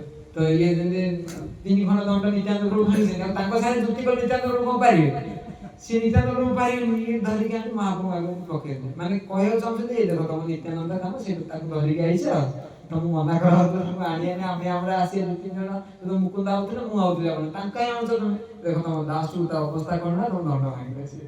ତ ଏଇଭଳି ଯଦି ତାର ପ୍ରଭୁ ଯେମିତି ଦେଖି ମହାପ୍ରଭୁ ଯେମିତି ଦେଖିଲେ ଦଣ୍ଡ କଣ ପଡ଼ିଲାନି ଆଗରେ, ପ୍ରଭୁ ଗଲେ କେହ ଦଣ୍ଡ ଭାଙ୍ଗିଲ କେ ମନେ, ପଥେ କିବା କନ୍ଦଳ କରିଲ କାହାର ସନେ। ମହାପ୍ରଭୁ ଦଣ୍ଡ ଦେଖିଲେ କହିଲେ ଦଣ୍ଡ ଭାଙ୍ଗିଲା କିଏ? ମୁଁ ତ ଦଣ୍ଡ ଆଉ କାହାକୁ ଦେଇନି, ମୁଁ ତମକୁ ଦେଇଛି, ତମେ ବାଡ଼ାବାଡ଼ି କଲ କି କାହାକୁ? ବାଟରେ ଯାଇଥିଲ ଭିକ୍ଷା ଦେଇଥାନ୍ତି, ବାଡ଼ାବାଡ଼ି କଲ କି କାହାକୁ? ବାଡ଼ିକି ବୋଧେ ଭାଙ୍ଗି ଦେଇଛ। ମାନେ ମହାପ୍ରଭୁ ଲାଗୁଛି ଜଗନ୍ନାଥ ପଣ୍ଡିତ ସେ ଦଣ୍ଡକୁ ନେଇ କାହାକୁ ବାଡ଼ାବାଡ଼ି କରିଛନ୍ତି କଣ, ସେ ବାଡ଼ାବାଡ଼ିରେ ସେ ଦଣ୍ଡ ଭାଙ୍ଗି ଯାଇଛି। କହୁଛନ୍ତି ପଥେ କିବା କନ୍ଦଳ କରିଲ କାହାର ସନେ, କାହା ସାଙ୍ଗରେ କିଛି ଗଣ୍ଡଗୋଳ ହେଲା କି ତମର ବାଡ଼ି ଗଣ୍ଡଗୋଳ ହେଇକି ଭାଙ୍ଗିଛି କି ଦଣ୍ଡଟା ମୋର? କହିଲା ଜଗଦାନନ୍ଦ ପଣ୍ଡିତ ସଙ୍ଗଲ ଭାଙ୍ଗିଲେ ନ ଦଣ୍ଡ ନିତ୍ୟାନନ୍ଦ ସୁଧି ହଳ। କହିଲେ ତାପରେ ପଣ୍ଡିତ ଜଗଦାନନ୍ଦ ପଣ୍ଡିତ ତାଙ୍କୁ ନିତ୍ୟାନନ୍ଦ ପ୍ରଭୁ କିଛି କହିଲେନି, ଆସିକି ମହାପ୍ରଭୁ କହିଲେ ଆପଣଙ୍କୁ ନିତ୍ୟାନନ୍ଦ ହିଁ ଭାଙ୍ଗିছে ଏ ଗୁଣବନ୍ତ କାମ ସିଏ କରିଛନ୍ତି। ତାପରେ ନିତ୍ୟାନନ୍ଦ ପ୍ରଭୁଙ୍କୁ ଡାକିଲେ, ଡାକ ନିତ୍ୟାନନ୍ଦ ପ୍ରଭୁ କୋଉଠି ଅଛନ୍ତି ସିଏ? ନିତ୍ୟାନନ୍ଦ ପ୍ରଭୁ ସିଧା ଅବତ ସିଧା ଚାଲିଗଲେ। ଯେମିତି ଗଲେ ମହାପ୍ରଭୁ ସାଙ୍ଗରେ, ମହାପ୍ରଭୁ କହୁଛନ୍ତି ନିତ୍ୟାନନ୍ଦ ପ୍ରତି ପ୍ରଭୁ ଜିଜ୍ଞାସେ ପାନି କି ଲାଗି ଭାଙ୍ଗିଲ ଦଣ୍ଡ କହ ଦେଖି ଶୁଣି। ତ ନିତ୍ୟାନନ୍ଦ ପ୍ରଭୁ ମହାପ୍ରଭୁ ସାଙ୍ଗରେ କିଛି କରନ୍ତି ନିତ୍ୟାନନ୍ଦ ପ୍ରଭୁ, ସେ ଜାଣିଛନ୍ତି ମହାପ୍ରଭୁ କଣ ଭଗବାନ କୃଷ୍ଣଙ୍କ ଅବତାର କାହିଁ ତାଙ୍କ ସାଙ୍ଗେ ଲାଗିବ। ମହାପ୍ରଭୁ ତ ସେ ତ ଭଲ ପାଆନ୍ତି ନା, ମହାପ୍ରଭୁ ତାଙ୍କ ତ ଆରାଧ୍ୟ। ତ ମହାପ୍ରଭୁ ସମସ୍ତ ସାଙ୍ଗରେ ଲାଗନ୍ତି, ମହାପ୍ରଭୁ ସାଙ୍ଗରେ ଲାଗନ୍ତି। ଆଉ ଯେତେବେଳେ କଣ ନିତ୍ୟାନନ୍ଦ ପ୍ରତି ପ୍ରଭୁ ଜିଜ୍ଞାସା ଆପଣ ନିଜେ ମହାପ୍ରଭୁ କାରଣ ଆଉ କାହା ଦ୍ୱାରା ପଚାରିଲେ ସେ କିଛି କହିବେନି, ଏମିତି ବୁଲେଇବାଲି କହିବି ଯାହା ଦଣ୍ଡ ସିଏ ଭାଙ୍ଗିଲା, ଯିଏ ଧରିଛି ସିଏ ଭାଙ୍ଗିଥିବ ତାକୁ ଯାଇ ପଚାର, ମୁଁ ଧରିନି ମତେ ତମେ କାହିଁ ଧରଉଥିଲ। ସେ ଯେମିତି ଯୋଉ ଗୋଟେ ବଗିଚାରେ କଣ ଗୋମାତା ପଶିଯିବ, ମାଳିଟା ଥିବ, ସେ ଏମିତି ଫୁଲ ଖାଇବ, ସେ ମାଳିଟା ଥିବ, ସେ ଗୋମାତାକୁ ବାଡ଼ିକି ମାରିଦେବ। ଯମରାଜ ଆସିବେ, ଯମରାଜ ଯେତେବେଳେ ହିସାବ କରିବାକୁ ଆସିବେ ତାହେଲେ କହିବେ ତୁମେ ଯୋଉ କଣ ତୁମେ ଗୋମାତାକୁ ମାରିଛ, ତୁମକୁ ପାପ ଲାଗିବ। ସିଏ କହିବ ସିଏ କଣ ମଣିଷ ବଡ଼ ଚତୁର, ସିଏ କହିବ ମୁଁ ମାରିଛି ନା, ମୁଁ ତ ମାରିନି, ତମେ ମାରିଛ। ଆମର କର୍ମଫଳ ଡିସପ୍ଲେ ଲାଗିଥିଲା ସେଠି ଆମେ ଦେଖିକି ଆଣି ତମେ ମାରିଛ, ତମେ ପୁରା ଭିଡ଼ିଓ ସୁଟିଂ ହେଇ ତମର ଏଠି କଲେକ୍ଟରେ ତମେ ପୁରା ରେକର୍ଡିଂ ଅଛି ଦେଖେଇବି ନା କାହିଁ ଆଜି ପୁରା ଭଲରେ ଦେଖିବୁ କିଏ ମାରୁଛି, କିଏ ମାରୁଛି? ମୁଁ କଣ ମାରିଛି, ମୋ ହାତ ମାରିଲା ନା କଣ ହାତ ମାରିଲା ନା, ଦେଖ ହାତ ମାରିଲା। ଆଉ ହାତରେ କିଏ ରୁହନ୍ତି? ହାତରେ ରୁହନ୍ତି ଇନ୍ଦ୍ର। ହାତରେ ସବୁ ଅଙ୍ଗରେ ସବୁ ଦେବାଦେବୀ ରୁହନ୍ତି ନା, ହାତରେ ଇନ୍ଦ୍ର ରୁହନ୍ତି। ତ ସେ ଇନ୍ଦ୍ର ମୋ ହାତରେ ଥିଲେ, ସେ ମୋ ହାତରେ ଯେତେବେଳେ ବାଜିଲା ସେ ଇନ୍ଦ୍ର ହିଁ ମାରିଛନ୍ତି, ସେ ଇନ୍ଦ୍ର ତାହେଲେ ଇଏ ଯେମିତି ଗାଲୁ କଲେ ଆଉ କିଛି ହେଲାନି, ମାନେ ସେଇ କେସଟା ପୁରା ପେଣ୍ଡିଂ ହେଇକି ରହିଲା। ତାପରେ ମାନେ ଆଉ ଯମରାଜ ପାରିଲେନି, କେହି ତାଙ୍କୁ କିଛି କରିପାରିଲେନି। ଲାଷ୍ଟ ଭଗବାନ ବିଷ୍ଣୁ ପାଖକୁ ଗଲେ, ଭଗବାନ ବିଷ୍ଣୁ ଲୋକ ଦଉଛି ପାଲେଇବା। ଭଗବାନ ବିଷ୍ଣୁ ତାଙ୍କର କଣ ଇଏ ଅଲଗା ରୂପ ଧରିକି ଆସିଲେ, ମାନେ ତାଙ୍କୁ ଫସିବା ପାଇଁ। ତାହେଲେ ଅଲଗା ରୂପ ଧରିକି ଆସିକି ବଗିଚା ଭିତରକୁ ପଳେଇ ଆସିଲେ। ବଗିଚା ଭିତରକୁ ପଳେଇ ଆସିଲେ, ଫଳ ଫଳ ଦେଖିଲେ, ବହୁତ ବଢିଆ ହେଇଛି ଗାର୍ଡେନ। ତାପରେ ତାକୁ ପଚାରିଲେ ଭାଇନା ଇଏ ବଗିଚା କାହାର? କାହାର ମାନେ ତମକୁ ଜାଣିପାରୁନ ବଗିଚା କାହାର ମାନେ? ବଗିଚା ମୋର, ତମେ ମୁଁ ଏଠି ମେନ୍ ମାଲିକ ନା ବଗିଚା ତମର? ଇଏ ଫୁଲ ଗଛ ନା ଫୁଲ ଗଛ ମୋର ନା ଫୁଲ ଗଛ ତମର ନା? ଆଉ ଭଲ ବଗିଚା କରିଛ। ଆଉ ସିଏ ଫୁଲ ଗଛରେ ପାଣି କିଏ ଦଉଛି? ନା ମୁଁ ଦଉଛି। ନା ପାଣି ତମେ କେମିତି ଦଉଛ? ହାତରେ ଦଉଛି। ହାତ ହାତ ତମର? ଆଉ ହାତ ମୋର ନୁହଁ, ହାତ ହିଁ ମୋର, ପାଣି ମୋର। ତାହେଲେ ଏମିତି ବୁଲେଇ ବୁଲେଇ ତାକୁ ନା ଆମର ସେ ଗାଈ ଗୁଡ଼ା ଆଉଛନ୍ତି, ଗାଈ ଗୁଡ଼ାକୁ ହଟେଇ ଦେଲେ ହବ। ଆଉ ମୁଁ ହଟେଇ ଦେବି ସାଙ୍ଗେ ସାଙ୍ଗେ ନା। ତାପରେ ଗଲା ଗାଈକି ଗଲା ନା ଗାଈଟାକୁ ତୁମେ ତୁମେ ଗାଈ ଗୁଡ଼ା ଯେତେ ନା ନା ଭୁଲ ଗାଈ ଏତେ ସୁନ୍ଦର ତମର ବଗିଚା ହେଇଛି, ଏଠି ତ ଗୋମାତା ମାନେ ଚଳୁଛନ୍ତି, ସିଏ ପଶିଆରେ କରୁଛ କଣ? ତାଙ୍କୁ ଗାଳି କରୁଛି, ବିଦା କରିଦଉଛି। ତମେ ସବୁ ବିଦା କରୁଛ? ଆଉ କିଏ ବିଦା କରିବ? ମୁଁ ମାରିଛି, ମୁଁ ବିଦା କରିବିନି? ତାହେଲେ ତମେ ସବୁ ଗୋମାତାକୁ ବିଦା କରିଦଉଛ ନା? ହଁ, ମୁଁ ମୋ ନିଜ ହାତରେ ସବୁ ଗୋମାତା ମାନଙ୍କୁ କରୁଛି, ମୁଁ ଏତେ ଭଲ ପାଏ। ଆଉ ଭାଇ ଯମରାଜଙ୍କୁ ଭାଙ୍ଗିବା ଦରକାର, ତୋ କାଳି ଭାଇ ତୁ ମାନୁଛୁ, ତୋ ହାତ ମାରୁଛୁ, ତୁ କହିଲୁ ତୋ ହାତ ମୋ ହାତରେ ମାରୁଛି। ସେ ଯେମିତି କହିଲେ ନିତ୍ୟାନ୍ତ ବିଧାନ ସେମିତି ଯାହାର ଦଣ୍ଡ ଯିଏ ଧରୁଥିଲା ସେ ତାର ଭାଙ୍ଗି ଯାଉଛି, ଏମିତି କହିଛନ୍ତି। ତାପରେ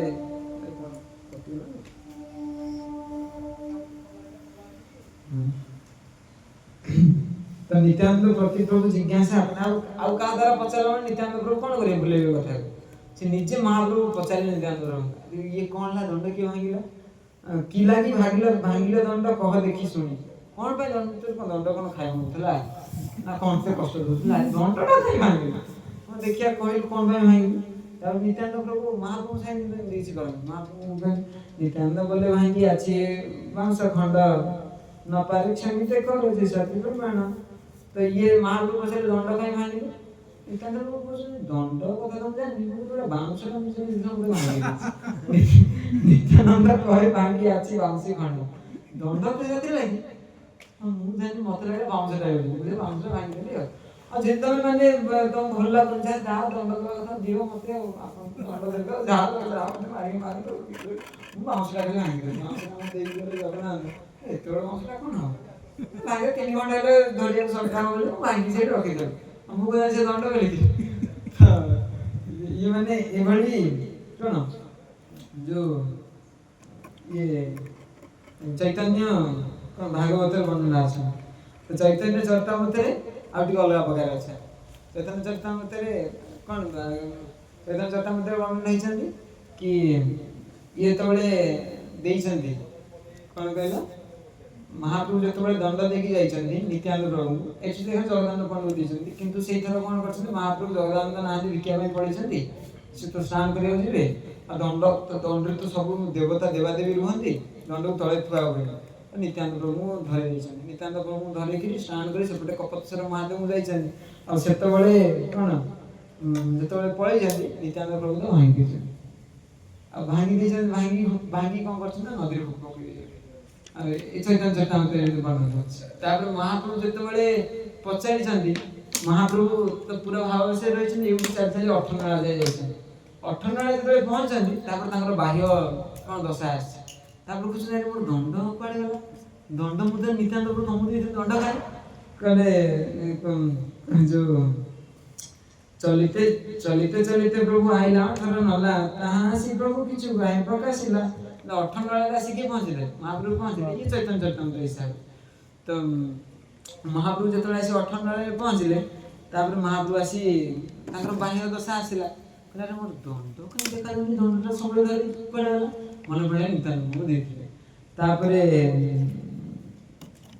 ନିତ୍ୟାନନ୍ଦେ କହେ ପ୍ରଭୁ ଦେହ ମୋର ଦଣ୍ଡ ନିତ୍ୟାନନ୍ଦ ବୋଲେ ଦଣ୍ଡ ହଇଲ 3 ଖଣ୍ଡ ନିତ୍ୟାନନ୍ଦ ପ୍ରଭୁ କହିଲେ ନିତ୍ୟାନନ୍ଦ ମୁଁ ତ ଦଣ୍ଡ ଦେଇଥିଲି ମୋ ଦଣ୍ଡଟା ଫେରା ନିତ୍ୟାନନ୍ଦ ପ୍ରଭୁ ତାଙ୍କୁ ଦଣ୍ଡ କ'ଣ ହଉଛି ନା ଦଣ୍ଡ ହଇଲ 3 ଖଣ୍ଡ 3 ଖଣ୍ଡ ହେଇଯାଇଛି ଆଉ ଗଲା କୁଆଡ଼େ ନା ମୁଁ ଜାଣିନି ଆଜ୍ଞା କୁଆଡ଼େ ଗଲା ନା ଦଣ୍ଡ 3 ଖଣ୍ଡ ହେଲା କେମିତି ତୁ ଭାଙ୍ଗି ନା ମୁଁ ତ ଭାଙ୍ଗି ମୋର କ'ଣ ହେଲା କହିଲେ ନା ପ୍ରେମାବେଶେ ପଡ଼ିଲା ତୁମେ ତୁମାରେ ଧରିନୁ ତୁମା ସହ ସେଇ ଦଣ୍ଡ ଉପରେ ପଡ଼ିନୁ ଆପଣ ତ ମତେ ଦଣ୍ଡ ଦେଲେ କୋଉଠି ମନେ ପକେଇଲେ ଦଣ୍ଡ ଦେଲେ ତ ମୁଁ ଚନ୍ଦନପୁର ପାଖରେ ଦେଇଛି ଆଉ ଚନ୍ଦନ ଏଠି ଆସି କୋଉଠି ଆମେ ଅଛେ ନା ଆମେ ତ 18 ନାଳରେ ରହିଛୁ ଏତେ ବାଟ ଭିତରେ ଆପଣଙ୍କର କ'ଣ ଅବସ୍ଥା ହେଇଛି ଆପଣ ଜାଣିଛନ୍ତି ନା କ'ଣ ହେଇଛି ନା ଆପଣ ତ ଖାଲି କୃଷ୍ଣ କୃଷ୍ଣ କରିକି ପୁରା ଆବେଶରେ ରହୁଛନ୍ତି ଆଉ ଗୋଟେ ଜାଗାରେ କ'ଣ ହେଲା ନା ଆପଣ ଏମିତି ନୃତ୍ୟ କଲେ ମାନେ ଆପଣ ଟୋଟାଲି ସବୁ ମୂର୍ଚ୍ଛା ପଡ଼ିଲା ଭଳିଆ ପଡ଼ିଲେ ଆଉ ତ ମୂର୍ଚ୍ଛା ଆପଣ ପଡ଼ିକି ପଡ଼ୁଛନ୍ତି ମୁଁ କ'ଣ ଦେଖିକି ଆଉ ଶୋଇପାରିବି ମୁଁ କହିଲି ଆପଣଙ୍କୁ ଧରିଲି ଆଉ ଆପଣ ଯେତେବେଳେ ଧରିଲି ଆଉ ଆପଣଙ୍କର ଯେଉଁ ଶରୀର ପ୍ରକାଣ୍ଡ ଶରୀର ମୁଁ ଆଉ ତାକୁ ସମ୍ଭାଳି ପାରିଲି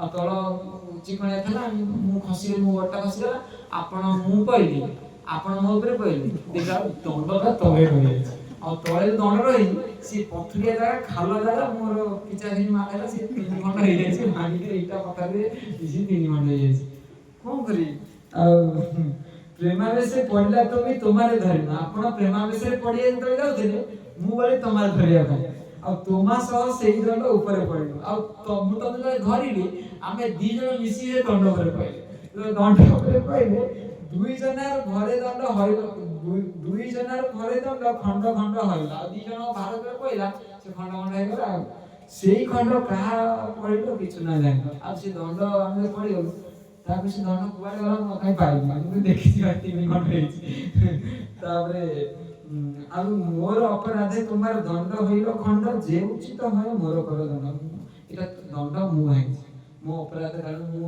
ଯଦି ଦେଖିଥାନ୍ତି ଦଣ୍ଡଟାକୁ ସାଇଡ଼୍ କରିକି ପଡ଼ିଥାନ୍ତି ତମକୁ ଧରିକି ଆଉ ଭାଙ୍ଗି ନଥାନ୍ତା ମୁଁ କିନ୍ତୁ ମାନେ ଦେଖିପାରିନି ତାରି ଉପରେ ପଡ଼ିଗଲି ଦଣ୍ଡ ଉପରେ ଆଉ ମୋତେ ଯାହା ଆପଣ ଦଣ୍ଡ ଦେବା କଥା ଦିଅନ୍ତୁ ମୋ ଅପରାଧ ହେଇଛି ଏମିତି ତାପରେ ମହାପ୍ରଭୁ ଆଉ କିଛି କହିଲେନି କ'ଣ କହିଲେ ମହାପ୍ରଭୁ ଈଶ୍ୱର କ୍ରୋଧ ଶୁଣିକି ମହାପ୍ରଭୁ ଦୁଃଖ ପ୍ରକାଶିଲା ଈଶ୍ୱର କ୍ରୋଧ କରି କିଛି କହିତେ ଲାଗିଲା ତାପରେ ମହାପ୍ରଭୁ ଟିକେ ରାଗିଲେ ତମମାନେ ସଙ୍ଗେ ଆସିବା କଥା ନୁହଁ ମୁଁ ଠିକ୍ ତମକୁ ଆଣିବା କଥା ନଥିଲା ବେକାର ତମମାନେ ମାରି ମୁଁ ତମମାନଙ୍କ ମୁହଁ ଦେଖିବି ମୁଁ ମୋର ଯାଉଛି ମୋର ଆଗ ଆସି ତମେ ଆଗରେ ଯାଅ ମୁଁ ଏଠି ଆଇଛି ନହେଲେ ମୁଁ ଆଗରେ ଯାଉଛି ଆମେ ଆଉ ଆଗରେ କ'ଣ ଆପଣ ଆଗରେ ଯାଆନ୍ତୁ ଆମେ ପଛରେ ଯାଉଛୁ ତ ଇଏ ମୁକୁନ୍ଦ ଦତ୍ତ ଦାମୋଦର ପଣ୍ଡିତ ଆଉ ଜଗଦାନନ୍ଦ ପଣ୍ଡିତ ଆଉ ନିତ୍ୟାନନ୍ଦ ପ୍ରଭୁ ସେ ଠିଆ ହେଲେ କିଛି ସମୟ ମହାପ୍ରଭୁ ତାଙ୍କ ଆଗରେ ଚାଲିକି ତାପରେ 3 ଜଣ ଗଲେ ମହାପ୍ରଭୁ ଡାକିଲେ तापर शेषे चैतन्य चरितामृत ये होचंदी पंचम अध्याय मध्य दंडभंग लीलाई परम गंभीर सेई बुझे दुहार पदे जार भक्ति धीर। दंडभंग लीलाटा बहुत गंभीर लीला कौन पाई दंड भांगिले सी कौन पाई महाप्रभु तांको दंडटा देले ये होची बहुत गंभीर लीला आ किया को बुझी परिबो न दुहार पदे जार भक्ति धीर जे दुई जण को माने नित्यानंद प्रभु महाप्रभु पादपद में जार प्रकांड भक्ति थिबो महान भक्ति थिबो सी लीलाटा को बुझी परिबो। प्रकृति आचार्य माने सब टिप्पणी देइछन्ति कि किभଳି दंडटा कोन पय भांगिले नित्यानंद प्रभु कारण दंड भांगिर उद्देश्य होची या कि प्रथमे होची कि दंड धरे कि सन्यास दंड धरନ୍ତି अच्छा सन्यास सब सन्यास दंड धरନ୍ତି सन्यास रो स्तर अछि केतरा स्तर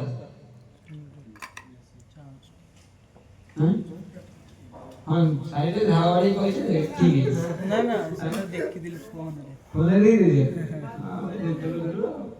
से सन्यास रो चारिटा माने कैटेगरी था हैला चारिटा स्टेज सन्यास जे नि प्रथम होची कुटी चक द्वितीय होची बहुदक तृतीय होची हंस तापर होची परमहंस। तो एबे दंड तीन श्रेणी रो सन्यास धरନ୍ତି के कुटी चक बहुतक आ हंस परमहंस दंड धरନ୍ତି परमहंस सन्यासी रो दंड दरकार है। तो कुटी चक किए ना कुटी चक होचनी से सन्यासी जे सन्यास ग्रहण करନ୍ତି किंतु तांको गाँ रो निकट रे गोटे कुटीर बनै के रहନ୍ତି हैला कि हमर से ऑफर दिया वाला जिन दर्शन चिन्ह था से सन्यास नेले किंतु गाँ मंदिर टा मठ करे से मठ रे कोन मठ रे भल को साथे संपर्क रखनी गाँ वाला चिन्ह करछे ताऊ जे माने से कुटीर चकार माने कुटी चकार माने कुटीर चकार बनै गिरी से रुहंती ओली कोडी ताकर ग्राम निकट रे से कुटीर बनाती ओली ताकर नाम से कुटी चक सन्यास से गाँ निकट रे बनातो जोडी बना से गोटे कुटीर बनै रहंती तो ये कोन number category first number category. तो प्रथम लिखिए कुटी चक परे नेक्स्ट होचे तार कुटी चक मठरो आउट ऊर्ध्व सन्यासी माने व्यक्ति धीरे धीरे सन्यास स्तर प्रथम से कुटी चक सन्यास रे आसे तापर तोले आहुरी एडवांस करे आहुरी प्रगति करे सन्यास धर्म रे तापर तार द्वितीय स्तर आसे बहुदक माने बहु उदक से कोन करे ना आउ कुटीर बनाए कुटीर आउ रुहे कुटीर रो अनासक्त होई से कोन करे बहु जागा रे एंदे कोन करे ना माधु करी करे सेमति तो गोटे जगह बसी ताकर किछ कुटीर न थाए दस मिनिट बसी भोजन करे तपस्या करे ताबे सकाळे भूख लागिला माधुकरी पई भाई देखे माधुकरी देखियो अलग अलग घरे देखियो जे जहा देला ताको आनले सब मिसेबे पाको करिवे खाइबे पांच थर खाइबे माने पांच थर खाइबे माने दिन रे पांच थर माने थर एक दुई पांच गुंडा खाइबे सेटा आ परे पंचग्रास साधु संत माने सब पंचग्रास कर अधिया खाने माने स्ट्रिक्ट साधन है तो पर पंचग्रास करे पर कोन आंठगंडी भारी देह खराब हो पड़िबो पर जीव पंचग्रास करे माने आगर से सब शक्ति रहतला दिन गोटे थर एक हारी नीति शास्त्र जे दिन को थरे खांदी सुजन विद्वान ना ना जे एक दिन को थरे खांदी सुजन साधु दिन जे दुई थर खांदी सुजन विद्वान आ पंडित दुई रो अधिक जे खांदी जा भाईबा बुझले नै आस्पिरेट जते कम खाइबा ऊपर अधिक फोकस रह गेला भल भक्ति हो पेटरे खाना पयना ने गाड़ी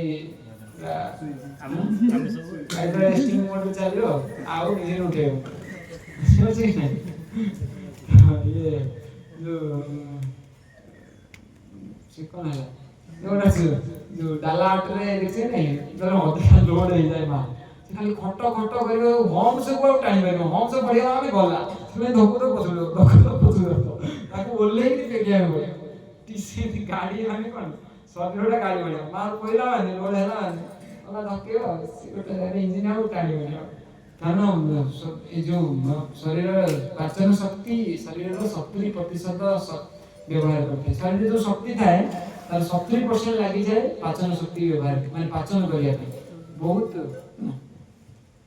बहुत शक्ति दरकार पाचन कारण खाद्यटा पड़िला ना खाद्यटा पड़िला परे ए जो ପାକସ୍ଥଳୀ ଅଛି ତାର ମସଲ ସି କଣ କରେ ନା ଏମିତି ଖାଇବାଟା ଗ୍ରାଇଣ୍ଡର ଯେମିତି ବୁଲାଏନି ଗ୍ରାଇଣ୍ଡର ଭଳିଆ ଏମିତି ବୁଲେଇ ଅଛି ଗୋଟେ ଖାଇବାଟାକୁ ତମେ ବୁଲଉଛ ତମେ କରୁନା ସେ ଅଟୋମେଟିକ ସେ ଭିତରେ ଚାଲିଛି କେତେ ଶକ୍ତି ଦରକାର ହବ ଏତେ ଗୁଡ଼ା ଖାଇବା ତାକୁ ଚିପିବ ବୁଲେଇବ ତା ଭିତରେ ସବୁ କଣ୍ଟା ଅଛି ପାକସ୍ଥଳୀ ଭିତରେ ଯେତେବେଳେ ଛେଳି କୁଟି କଟା ହଉଥିବ ଯାଇକି ଦେଖିବ ଗୋମାତାର ଏଇଟା କେବେ ଏମିତି କରିଛ ଗୋମାତାର ଯିବ ତା ଗାଲଟା ଏମିତି କରିବ ଦେଖିଛ ତାକୁ ଦେଖିଲେ ମୁନିଆ ଦେଖିନ କେ ଏମିତି ଗାଲଟା ଗାଲ ନହେଲେ ଏଇଟାକୁ ଗେଲ କରି ତା ଏଇଟା ଗାଲଟା ବି ମୋଡ଼ିଦେଲେ ସେ କଣ ସବୁ ଫୁଟା ଫୁଟା ଦେଖିବ ଏମିତି ନ ମାରିଲା ନାଇଁ ନଥାଏ ସବୁ जीवर तो वैसे नहीं ई जगह थोड़ी साइड रे उठेयो से जो इंडियन लाइक तो ठीक सही बड़े हमर सब पाकस्थ हो जाय ये पानी जरूर है सोचो करते पानी तो ये सेवडा আছে सब মানে কয়ার উদ্দেশ্য যেতବେଳେ খাইলো পাচন হচ্ছে বহুত শক্তি যায় প্রবল শক্তি নষ্ট হয় আর সে এতে শক্তি নষ্ট হয় ব্রেন 60% শক্তি ইউজ করে কথা शरीर रे ब्रेन को बहुत एनर्जी दरकार है गोटे जिन चिंता कला माने ब्रेन एते एक्टिव हो जाए बहुत ब्लड फ्लो न है ऑक्सीजन रेट बहुत दरकार है तो एबे तळे खाइबाटा पड़िला पेटरे से कोन करना ब्रेन को एनर्जी किसी दबनी बॉडी से कोन करे ना खाइबा रे आगो डाइजेस्ट करिया लगे ब्रेन टा ऑटोमेटिक ऑक्सीजन जीवन ना ब्लड फ्लो बंद हेला ब्रेन को गलानी ऑक्सीजन ना इबे शासन ना एते खाने कम खान करे खाने तो से बहुत माने की सोता कामला से दला खड़ा मसा सतम दो तो ये प्रथम सन्यास की सन्यास कर प्रथम कोन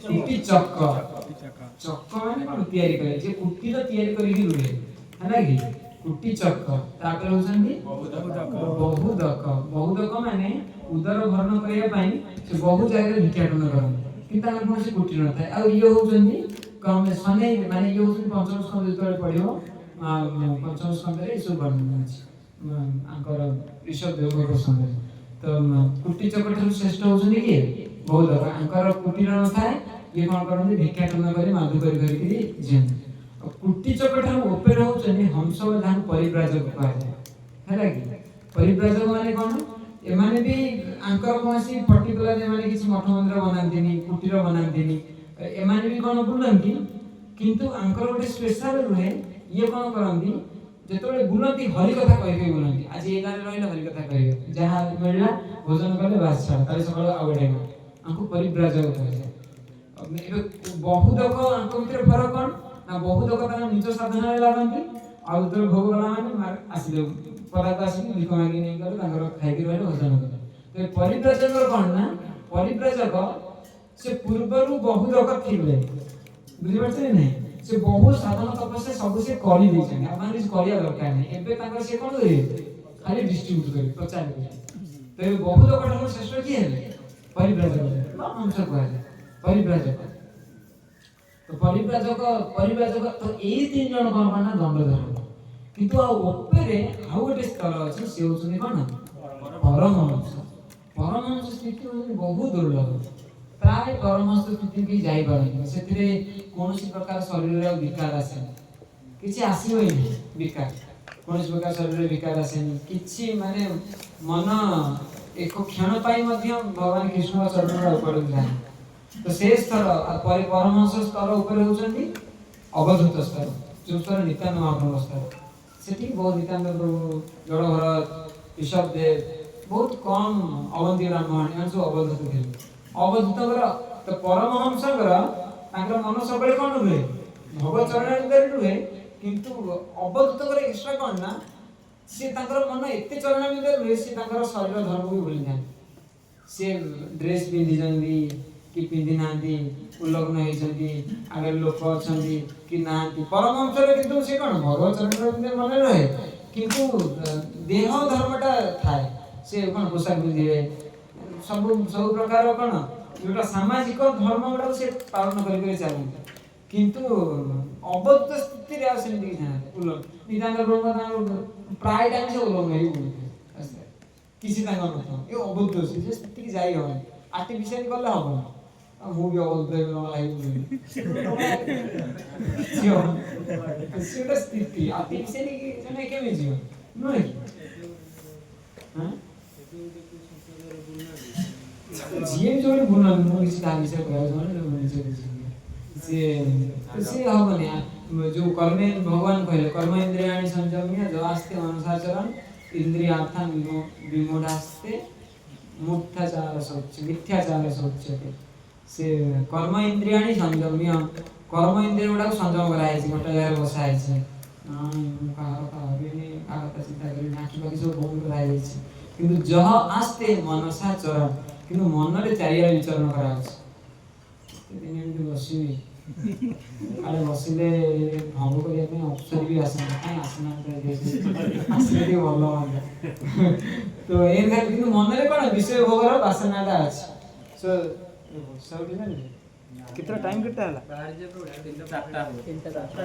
उठा उठा उठा सब उठा जीवा जीवा जीवा उठा उठा उठा उठा वर्षा उठले हरे जीवा 10 हां चलो हमें पढ़े है कि सेटा हबन एकुरा उठे 10 मिनिट मिथ्या सारा जो उच्च से मिथ्या जाय तो एबे एते स्तर कोन हैला सन्यासर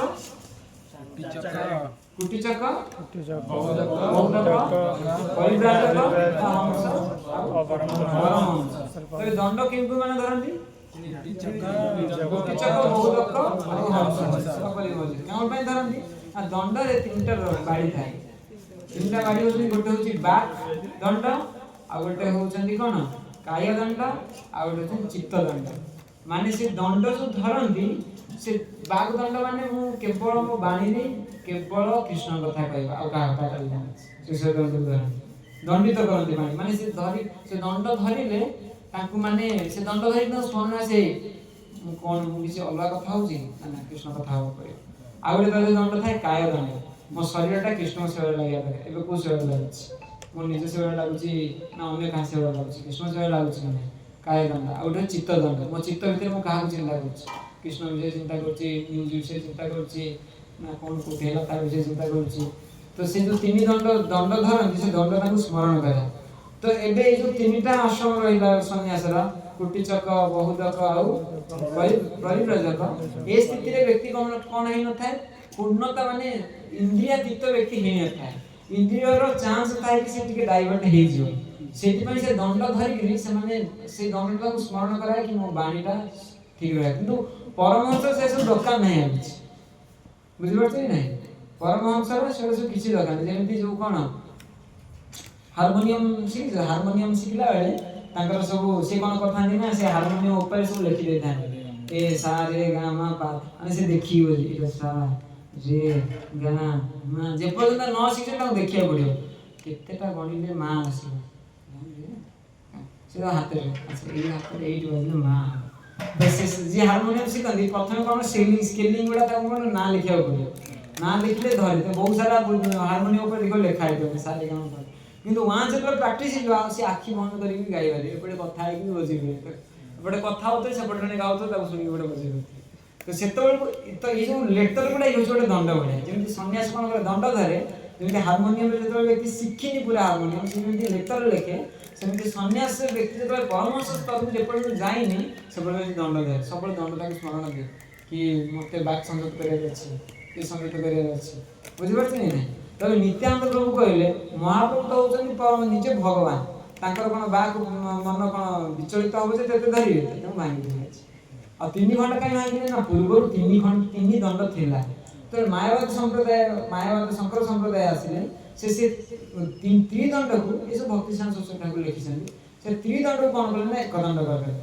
काहे कि ना सेमानकर कहला होचनी ब्रह्म एक ब्रह्म द्वितीय नास्ति शून्य शून्य महाशून्य होछि तो 3 टा दंड हमको सब गोटाए तो गोटाए कर देले नित्यानंद को गोटाए रो दे ता कोन 3 घंटा करी जोटा वेद धर्म पूर्व थिला जोटा शंकर संप्रदाय कोन करा हेतला वो आच्छादन कर दिया हेतला तो फोन रे से वेद धर्म प्रतिष्ठा कर 3 घंटा भांगी 3 घंटा भांगी कोन करले ना जानवे नदी जो नदी रे विसर्जन करले कोन काहे नदी रे विसर्जन करले ना ए जो मन इंद्रिय शरीर रो क्रिया चित्तर क्रिया बाणी क्रिया ये सब कौन भौतिक जिनस ना तो ये दंडटा है भौतिक बेग गुड़ा को नियंत्रण करने तो नित्यानंद प्रभु कहले तू भौतिक बेग को नियंत्रण करने जाते तुम भौतिक विषय वस्तु पकाऊ भौतिक नदी बेग को जा संभाल सीटे आग तू कौन पार कौन माया को माया भर को पके जो जिनसा माया रू व्यक्ति की बचाए सन्यासी को बचाए